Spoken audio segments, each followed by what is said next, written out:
And I asked him, can you quote one guy? Can you quote one guy of some reputation that thinks our genome is improving?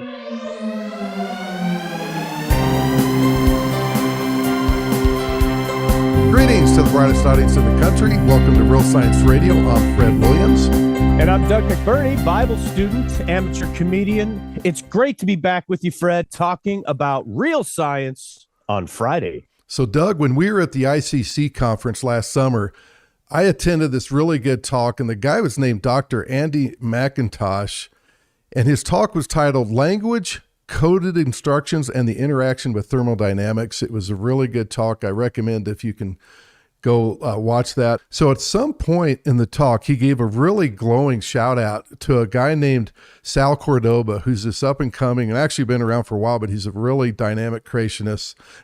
Doug, do you recognize the name? Oh, yeah. Sal Cordova. I see his posts up on the CRSNet forum from time to time. He's always got some interesting and cutting edge comments, 98.7% of them being over my head. And so I did some digging, Fred, and it turns out Sal has 4.5 science degrees, including an MS in applied physics from Johns Hopkins. He's presently working on a PhD. He's also one of the few creationists to ever appear in a cover story for the scientific journal Nature, which covered his work on behalf of intelligent design. Yeah, and I was looking at his bio, Doug, and I see he was also a scientist and engineer in the aerospace industry, and presently serves as a professor and researcher in the area of Christian apologetics at Bible College. So I'm hoping, Doug, that he'll join us on Real Science Radio sometime. Well, Fred, today's the day. It's my privilege to welcome to the Real Science Radio airwaves, Mr. Salvador Cordova. Welcome, Sal. Thank you. Thank you for that glowing introduction. Yes, well, Sal, I just noticed that you've gone from academia to a Bible college, so congratulations on graduating into the big leagues. And can you tell us how you got there? Well, actually, that may have been a dated bio, so that's no longer the case. However, I am looking at an engineering PhD. A dean of a good engineering department had a conversation with me yesterday morning, as a matter of fact, and wants me to enter a doctoral program. So thank you for calling me professor. I do teach.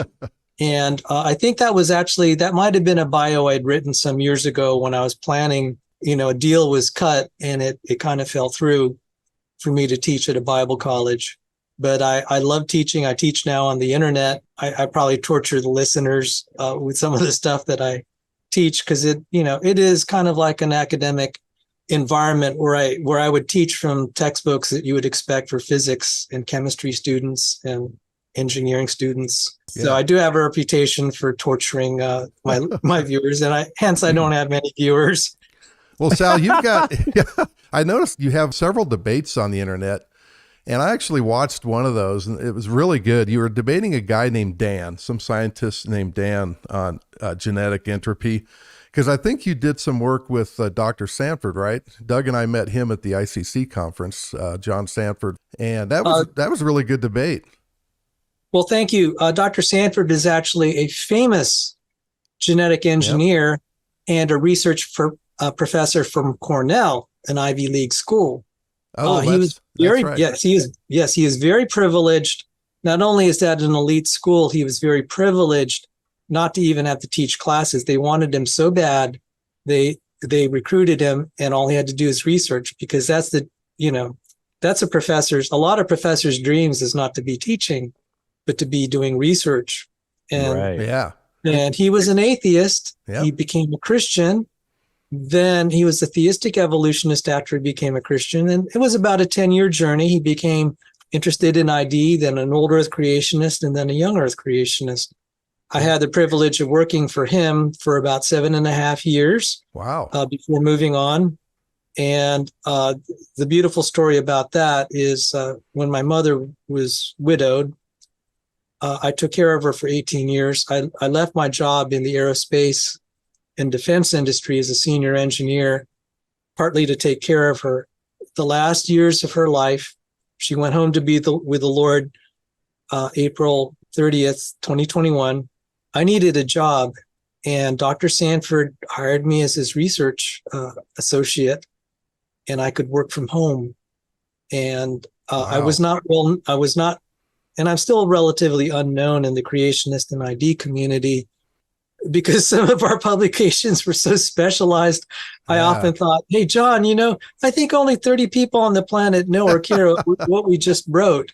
Yeah. And he said, well, it's going to be important. It's going to be foundational. And that's starting to come true now.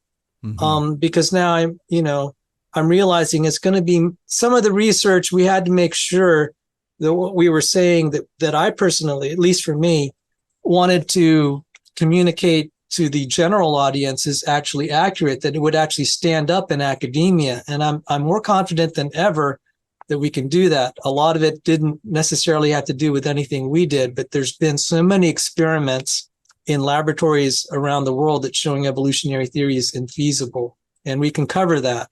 So, and is this research, is this all in the area of genetics?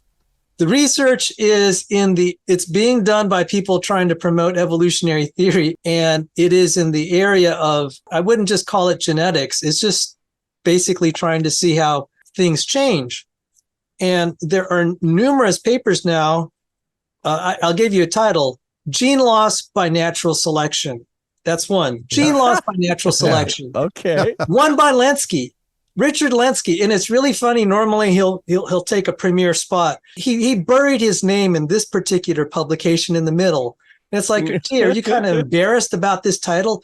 Part of the title says genomes decay. Genomes decay despite sustained fitness gains. And what was this published in? It was in the Proceedings of the National Academy of Sciences. And I'm just like, you ID proponents, this is why I get in trouble. I'm just like, guys, you're having this handed to you on a platter, and sometimes you're just missing it. Yeah. And I'll even repeat it. Of course, I'll be accused of quote mining, and I'm just like, okay, so let me get this straight. The supposed fitness, which is really the reproductive efficiency. Okay, the reproductive efficiency of bacteria is improving because its genome is decaying, and I'm like. Okay, I studied under a evolutionary biologist for a graduate level bioinformatics class at the FAES graduate school at the National Institutes of Health. And he's a staff worker for Eugene Koonin, who, in my opinion, is the best evolutionary biologist on the planet. In my opinion, other people may dispute that, but I think he has 400 publications. He has a staff of 30 biologists working for him. And he's doing whatever he can to defend and articulate evolutionary theory. He's actually well regarded by intelligent design proponents because he'll have moments where he's fair-minded. And one of those moments, he co-authored a paper with Wolf, so it's Wolf and Koonin, that says genome reduction, which means loss of genes. Genome reduction as the dominant mode of evolution. And then there's another title by John J. Welch, What's Wrong with Evolutionary Biology? And I said, guys, look, I'm going to disclose my age here because when I started looking at the creation evolution controversy 40 years ago, we did not have the abundance of stuff we have today. It is so easy to say, what a lousy theory this is. I don't have to quote creationists. We don't even need to quote the Bible. The theory is self-destructing. It's just like, if I wanted to debate this, you asked about Dr. Dan, and there was a moment in that two-part debate. I said, Dr. Dan, can you name one geneticist that is telling us he thinks the genome is improving? And he gave a non-answer. Yeah. And I'm like, do you not get it? No one is saying we're improving. This was all about whether the human genome is decaying or really presumably improving. And I asked him, can you quote one guy? Can you quote one guy of some reputation that thinks our genome is improving? And you got his non-answer. Yeah, exactly. Wow. So did this all lead to this work with Sanford? So you're talking about the genome deteriorating, generation over generations. So he wrote this fantastic book that was one of my favorites. I mean, it's probably in my top 5, and it's Genetic Entropy and the Mystery of the Genome. So was your work with him, is that what led to him putting this book out for creationists? Because it is so good, and it was the topic of your debate with Dan. Actually, no. I joined his foundation in 2014, and he wrote the book in 2005, and it's like, why is this?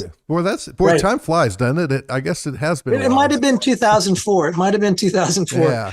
I just, as an aside, his first edition of the book had like a little spaceship on it. Yeah, I'm looking at that right now. Yep. And it's so funny because I wanted him to autograph that one. I'm sorry to give you an aside here.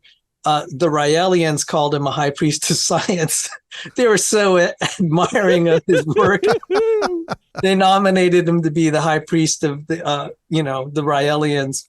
Anyway, I got to work from him from home. And so a lot of that was computational. A lot of that was just research. Mm-hmm. But we have a publication that's in a book that retailed for $1,500. It's now on university shelves. So probably that was one of the bigger accomplishments. We were able to break through the peer review barrier, not because I think it was the act of God, honestly. What had happened was he and Dr. Bill Basner, emeritus professor of mathematics. So you have a great geneticist, you have a great mathematician. They published in the Journal of Mathematical Biology. That got some press on it, and it set records by like a factor of 4 for the number of downloads. The editor was like, what happened? This paper just kind of blew, just kind of dwarfed all the other papers in that journal. It happened to be a Springer Nature journal. And so it caught the attention of the right people. That was published, I think, in the latter part of 2017. The editor, one of the editors of a Springer Nature publication approached Bill Basner and said, write on anything you want. And Bill Basner approached me. He said, I don't really have time to do this. And I said, Bill, he said, write on anything you want. We're not going to have another chance. Yeah. Most of the time you're submitting stuff and the editor is saying, I don't like it. Goodbye. He's approaching us. He's saying, write whatever you want. And he specifically cited that publication. It was on Fisher's fundamental theorem of natural selection. Fisher's fundamental theorem of natural selection. It'd been around for 100 years. Yeah. And Richard Dawkins, got to give tribute to Richard Dawkins. He said, that's the central theorem of biology. Yeah. Of course, if you go around asking biologists, do you have a central theorem? They're like, huh? And you'll even see on the Royal Society website, it says Fisher authored biology's central theorem. Is this getting to the whole gene loss by natural selection? Yes. Okay. Yes.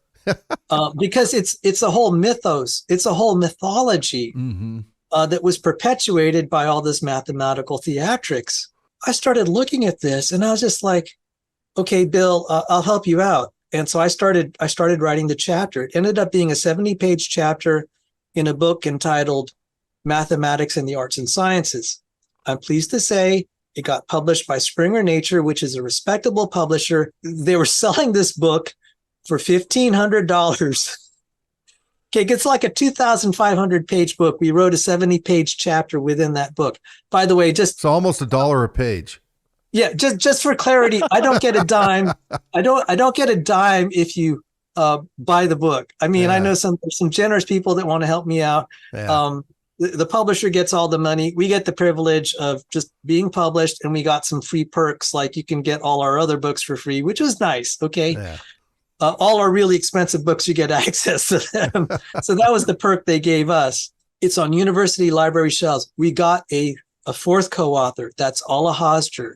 He's a Christian. He's an award-winning mathematician in Sweden. They gave him the nation's highest award in mathematics. And he's also a population geneticist. Oh, you could not ask for someone more qualified. Oh, so absolutely. We had John Sanford. By the way, John Sanford's invention is in the Smithsonian National Museum of American History. Doesn't get much better than that. Exactly. Yeah. Doesn't get much better because his invention improved crop yields. It's related to genetics. He invented the gene gun, And we speculate it's probably helped starving billions. I was the dumb kid on the block on this publication. Yeah. It's an honor to work with these gentlemen. I insisted early on, I said, guys, we're going to get shot down if we cite creationist stuff. You know that. We're going to cite mainstream literature, not by the obscure guys. We're going to cite the very best. That would be Joel Felsenstein, Richard Lewontin. We were shocked. I said, oh my goodness, there's so much here that you won't hear in the popular press, but these are by the top guys. I said, there's no reason they should give us a retraction because we're going to cite their own literature. We're going to cite it fairly. We're going to cite their textbooks. Yeah. And, to kind of put this in context where some of the audience could understand, I remember way back when James Crow, he was this prolific writer for Nature magazine, and he wrote about how the human race should be going extinct. And I actually emailed him, and I sent him, which is really pretty basic statistic. It's Poisson distribution, because you mentioned it earlier, the fitness, how like the number of offspring that a species can have. And it's actually not difficult math. And based on his own numbers, if you put his numbers in, and they were real favorable for evolution, each breeding couple would have had to have 40 offspring to even break even. And I know you've done extra work. I think I saw it in one of your debates, where it's actually, when you get right down to it, and now that we know more about the genome with ENCODE and whatnot, it's like 40,000 offspring. It's worse. Yeah, it's worse 40,000 than that. offspring per breeding couple. And you want to believe in evolution? That's why, I started my website long ago, Evolution, a Fairy Tale for Grownups, because that's what it is. It's a fairy tale. You have to believe in a fairy tale to think you can have 40,000 offspring per breeding couple. Let me tell you, that's the optimistic number. Yeah, I remember when Crow back then, even 40 was way too optimistic. Now, wait a second, gentlemen. Now, before you go any further, for those of us who are laymen, you have to have 40,000 offspring to break even with what? To not deteriorate, to maybe even have a chance to grow a tail. Oh, the gene law. Okay. You see, this seemed outrageous. But what's happened like in the last 5-10 years, we're seeing experiments. And now that we're sequencing human genomes, we're seeing it. Yeah. So this was a theoretical prediction. And when John Sanford came out with his book, we were kind of uncomfortable with what we were seeing. And there were all these predictions. But now we have so many genomes of humans because we're tracking diseases. And I was at ENCODE conferences, one ENCODE conference in 2015. And can you tell our audience what's ENCODE real quick? It's the Encyclopedia of DNA Elements, something like that. I'm sorry if I get the... Yeah, but it's a project looking at the genome, right, of the human genome. Right, okay. It's a little funny. They spent originally something like $2 billion, $4 billion to sequence the genome. It's like, okay, now we have the human genome sequenced. It wasn't completely sequenced, but mostly there. And it's like, well, now we have to figure out what we have to do. And so they gave them a small budget. And it's kind of laughable now because it's like, I think you're going to have to spend many factors more to figure out what this does. You know what it says, but now you don't know what it does. So ENCODE was the first big attempt to figure out what it does. And we're still figuring out what it does. I don't think we really know hardly anything next to what we can possibly discover. Yeah. But that was the big deal. And I remember a quote that you showed in your presentation, and I'm pretty sure Dr. McIntosh showed it at ICC. And that's a scientist, an evolutionist said, if ENCODE is true, then evolution is false. He said it angrily, apparently. Yes, that was Dan Grauer. And so so Doug was asking about that 40,000 number, if I could explain it. Yeah. It's actually pretty easy. When we look at the children, they're all a little different from each other, from the same set of parents. Each child inherits different traits from their mother and father. Now, if there's even just, and Nobel Prize winner Herman Muller was the one that started all this because he won the Nobel Prize studying the effects of radiation on subsequent generations. He's very concerned about mutation. So the natural question came up, what is the tolerable mutation rate? What is the tolerable mutation rate?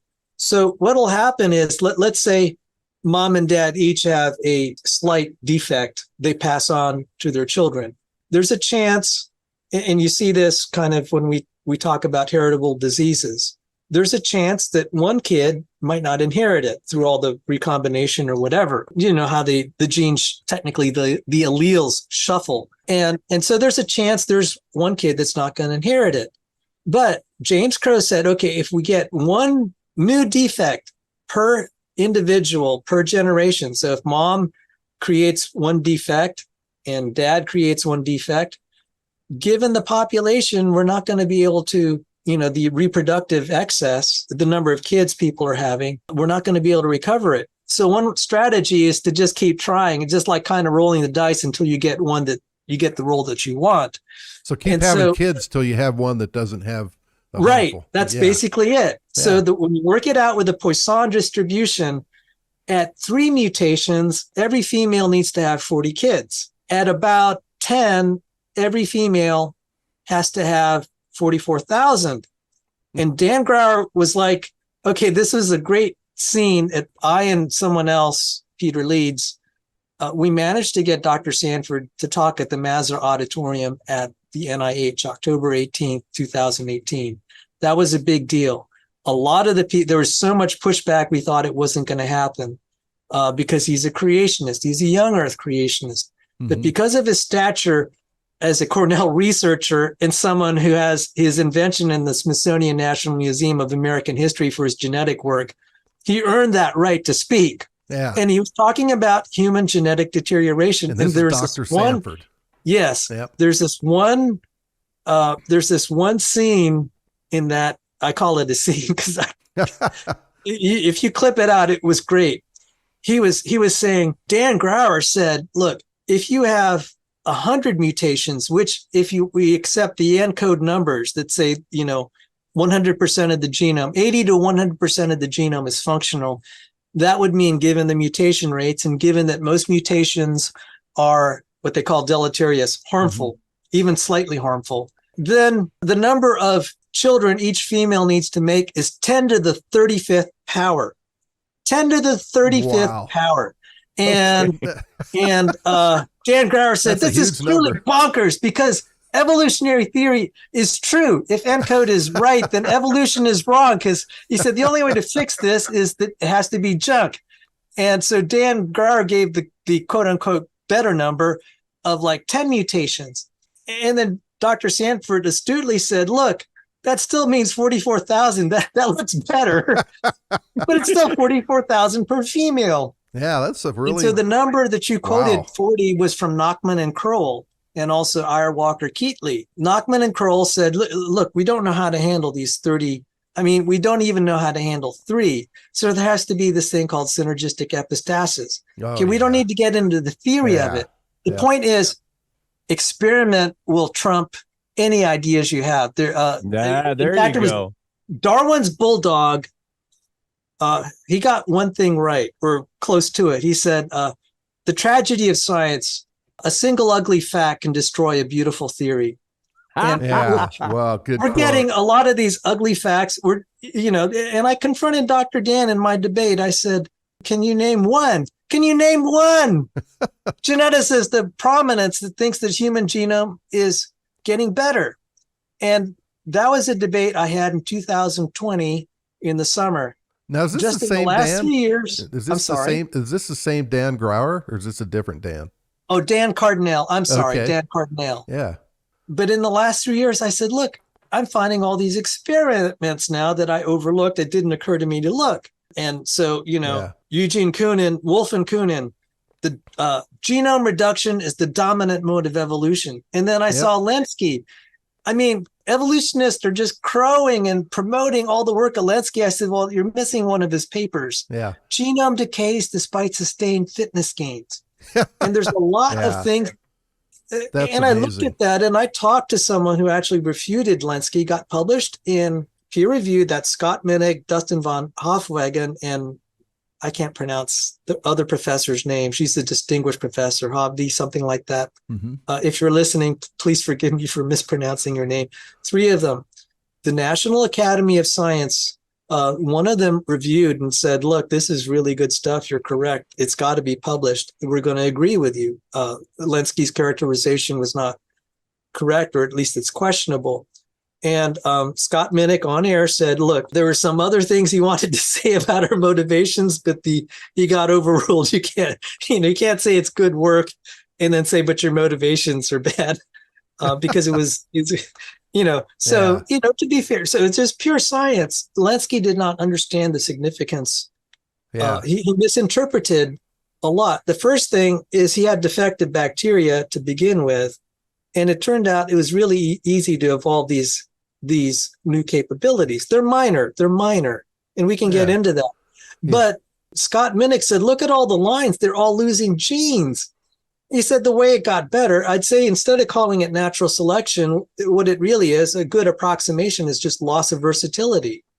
I said, how do you evolve from microbes to a human being through loss of versatility? And we could say loss of genes. Yeah. And I mean, this has all come out just in the last year where I started looking at, I said, let's try to keep improving our case here. We start laughing now when we read these titles. I just, it's like hard not to laugh. I said, you're practically giving it to us. Exactly. This is all coming from secular evolutionists. Yes. So I have a question, and correct me if I'm wrong.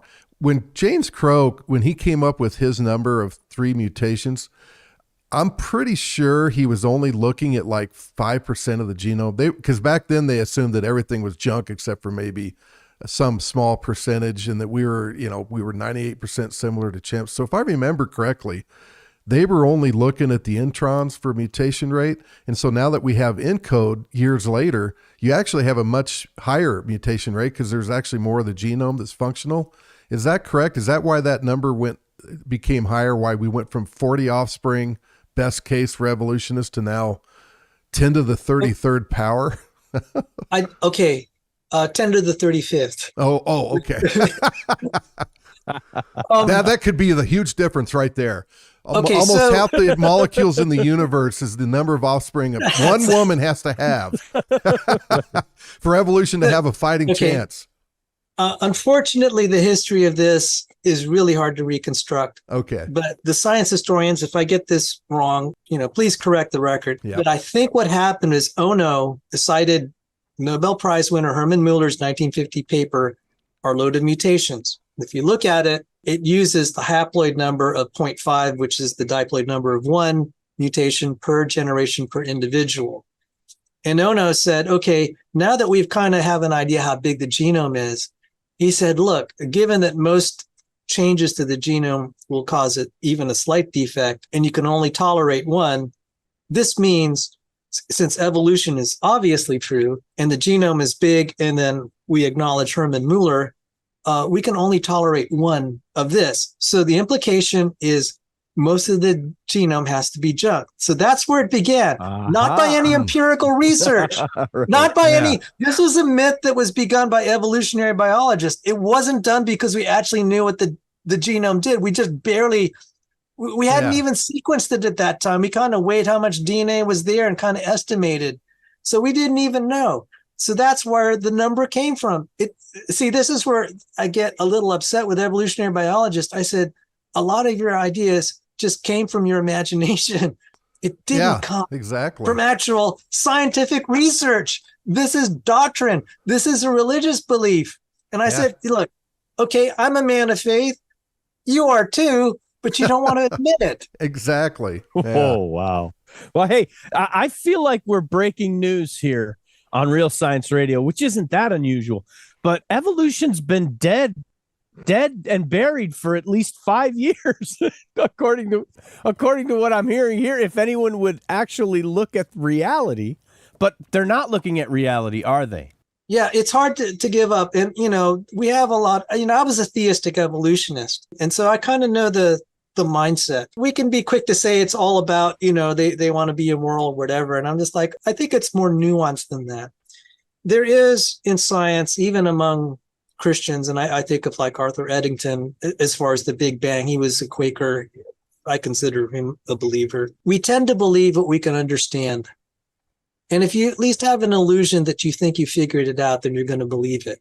Yeah. What's happening is that it's like we might have to accept that there are processes that we'll never comprehend, that we can't resolve in the laboratory. And that's kind of hard to give up. So even as a Christian, it's like, okay, when I'm going to have to, it's like as a Christian, we believe in eternal life. It's like, that's going to be by a mechanism I'll never comprehend. I have to accept it by faith.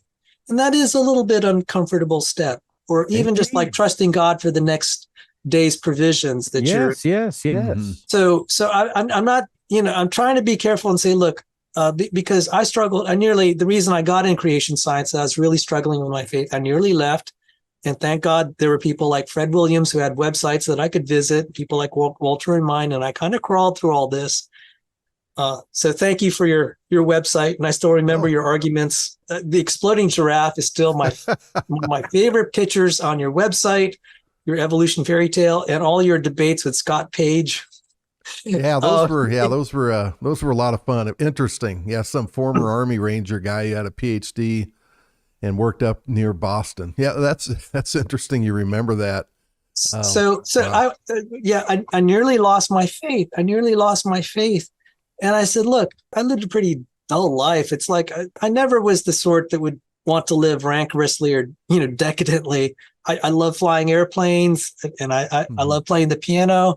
And it's pretty, it wasn't like I was eager for a sinful lifestyle, so to speak. But right. You weren't like Freddie Mercury or anything. You're just a guy. Yeah, you're right. But still, just the ordinary Joe. And I said, look, I'm having all these doubts, and there did come a point. It's like, okay, I'm going to have to trust the greater power for things I can't control, and that's a little bit scary. I have. Jesus said, "Don't worry about your food and clothing and your provisions. Seek ye first the kingdom." And I'm like, okay, this is kind of scary. Yeah. And so when it comes to the creation of life, it's like, it's kind of tough to say, I can't tell you the mechanism. I can only tell you, I think it's a miracle of God. A God we can comprehend and understand is no God whatsoever. There's going to be a point he's going to have so much ability, you're just not going to comprehend it. Yeah. And so I think that's just kind of the uncomfortable thing. So, why are they holding on to it? I think we're destroying their delusions, and it's hard. Yeah. It's hard. Sal, we're actually out of time, but there was so much more I wanted to get to, and this is such a great conversation. Would you be willing to come back for a part 2? Oh, yes. Part 3, part 4, yeah. Part 5. Love it, man. There it is. Right. Yeah, this is a great opportunity to kind of show kind of the cutting edge of where I think both intelligent design and creation science are going. Yes. You're seeing the cutting edge of it at this point. Well, I definitely have heard some of it today. It's amazing. It's amazing what we haven't seen, and I definitely want to have you back, Sal, to talk about more. Thank you so much. Thank you. Okay, so for Doug McBurney and Sal Cordova, I'm Fred Williams of Real Science Radio. May God bless you.